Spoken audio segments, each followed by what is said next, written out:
Olá, queridos, graça e paz, mais uma vez juntos para compartilharmos a palavra de Deus.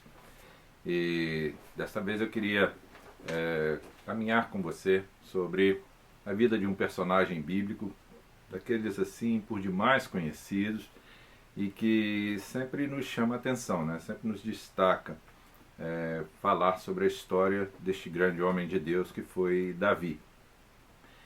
Eu não vou usar agora para ler o Velho Testamento, que estaria falando exatamente da história de Davi. Mas eu vou usar uma referência que foi dada a ele no livro de Atos dos Apóstolos, num testemunho sobre a vida de Davi. E ele está registrado no livro de Atos, no capítulo 13, e no verso 22. Paulo dá esse testemunho contando, né, fazendo um pouco da narrativa do povo de Deus, e chega um momento em que ele menciona Davi. E veja o testemunho de Paulo sobre Davi, quando ele diz assim: e tendo tirado a este, falando sobre Saul, né, que antecedeu Davi, ele diz assim: e tendo tirado a este, levantou-lhes o rei Davi, do qual também, dando testemunho, disse: achei Davi, filho de Jessé, homem segundo o meu coração, que fará toda a minha vontade. Eu gosto muito de pensar na história de Davi pelo contexto da vontade de Deus.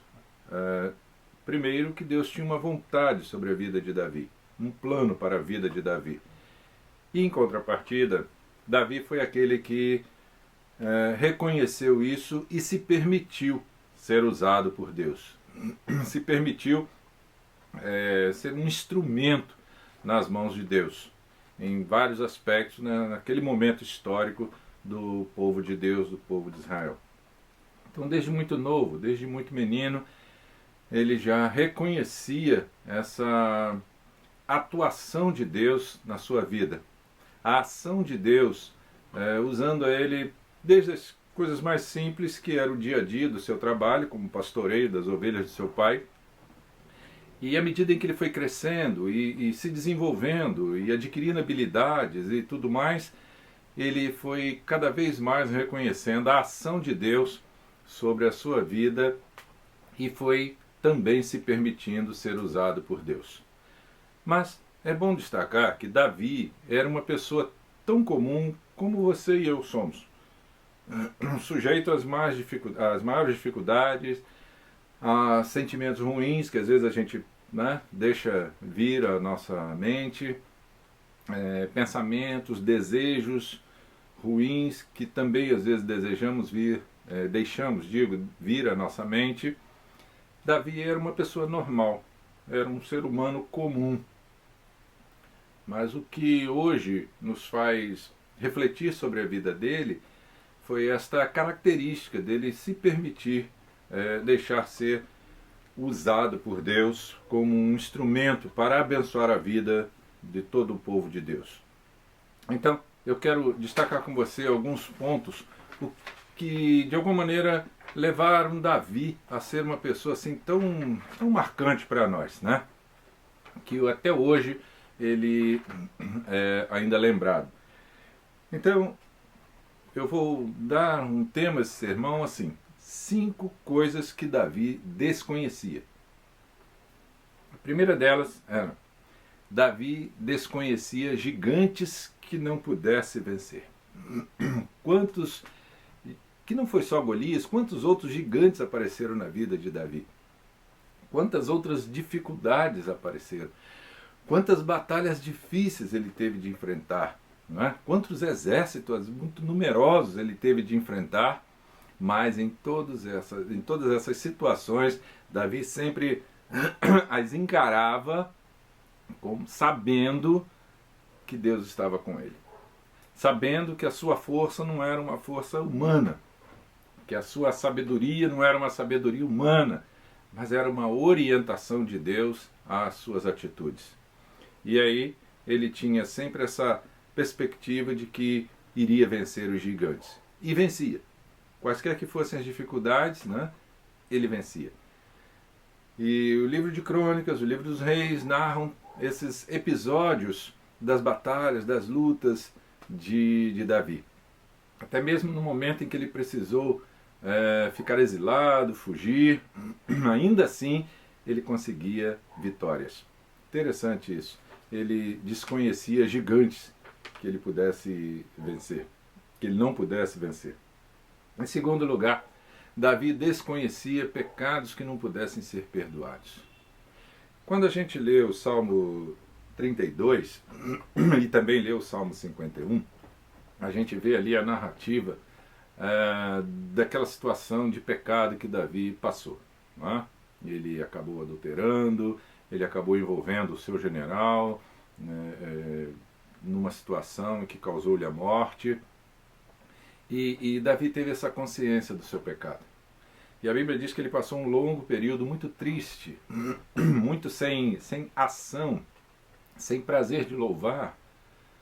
Mas ele vai e escreve isso, do perdão de Deus sobre a vida dele, a compaixão que Deus teve sobre a vida dele.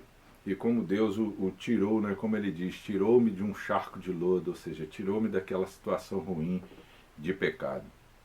Então, é possível que você esteja vivendo talvez alguma situação dessa, de se sentir pecador diante de Deus, de se sentir indigno diante de Deus, pois acredite, não há um pecado sequer que Deus não possa perdoar.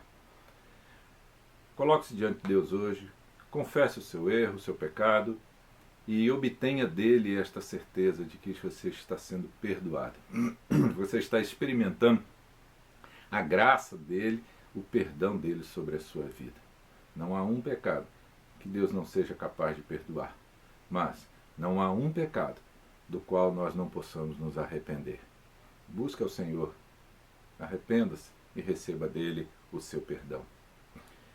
Davi também desconhecia situações que o impedissem de louvar a Deus.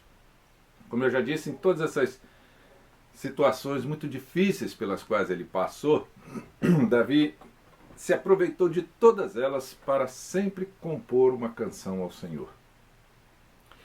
80% dos salmos foram escritos por Davi. E não são salmos só de alegria, são salmos de lamento, são salmos de sofrimento. Mas temos também os salmos de gratidão, os salmos de celebração, os salmos de reconhecimento. Então ele aproveitava todas essas situações para louvar ao Senhor. Isso é uma grande lição para nós. Porque, apesar das situações difíceis pelas quais nós já passamos, que você já tenha passado, que eu já passei, apesar da situação que nós estamos vivendo atualmente, né, toda essa insegurança, todo esse medo, mas nós não podemos perder as oportunidades de louvar ao Senhor. Se você pode não ser como Davi, né, um compositor de canções, mas há outras expressões pelas quais nós podemos louvar ao Senhor. Uma delas é falar de Jesus às outras pessoas. Uma delas é ligar para alguém e aconselhar e confortar e fortalecer aquela pessoa. Outra delas é você usar a palavra de Deus para a sua internet, suas postagens e falar do amor de Deus às outras pessoas. Então há várias maneiras de que nós podemos louvar ao Senhor mesmo nas nossas situações difíceis. Aprenda isso com Davi. Não há uma situação pela qual você não possa agradecer e ser grato ao Senhor.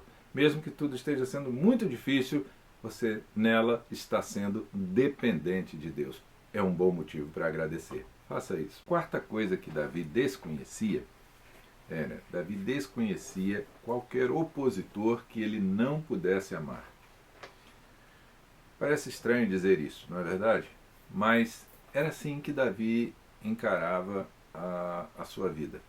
Era assim que ele vivia com aqueles que se opunham a ele. Ele era incapaz de fazer mal àquela pessoa por vingança. E ele considerava as pessoas, apesar de seus defeitos, apesar de suas atitudes.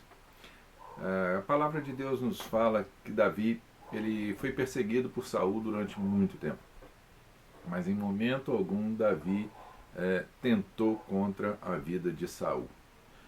Muito ao contrário, a Bíblia diz que por 3 vezes ele teve a oportunidade de matar Saul, mas ele não o fez. E ele ainda dizia: eu não posso tocar no ungido do Senhor.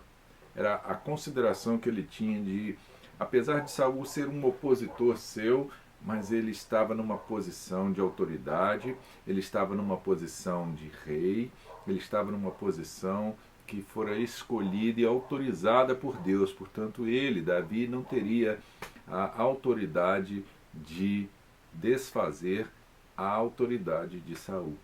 Deus é que um dia faria isso. Davi acreditava nisso.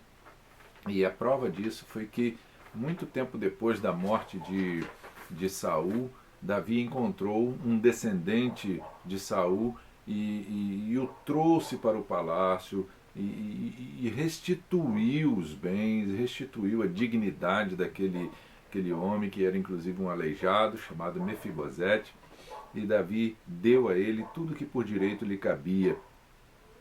Qual de nós faria tal atitude? É algo para a gente pensar. Naqueles que se opõem a gente, naqueles que nos criticam, né? E a gente está vivendo uma época tão difícil, né? De polarização em vários sentidos, né? De religião, de ideologia, de política, de um monte de coisa. E muitas vezes eu tenho visto pessoas se opondo a tal maneira de se odiarem por conta de sua ideologia política, por conta de religião. Mas não é assim que a Bíblia nos ensina. A Bíblia diz que devemos olhar para as pessoas com olhos de amor. E por mais que sejam opositores a nós, em qualquer que seja a categoria, nós precisamos continuar demonstrando o amor de Cristo a essas pessoas. Então Davi desconhecia qualquer opositor seu que ele não pudesse amar. E por último, Davi então desconhecia qualquer crise que o impedisse de contribuir. Não havia um momento sequer em que Davi não estivesse disposto a cultuar a Deus, em ofertar para Deus, em entregar aquilo que ele entendia ser a sua parte de culto, de devolução para Deus. Houve um momento, inclusive, em que Davi desejou fazer um sacrifício para Deus. E ele então quis comprar um local para fazer ali o holocausto. E aqui o indivíduo disse assim: não, para o senhor eu não vou vender, o senhor pode ficar com essa terra. E ele disse: não, eu não posso sacrificar nada a Deus que não me custe nada. Então ele sabia que, apesar dele estar ali numa condição até de fugitivo, não é?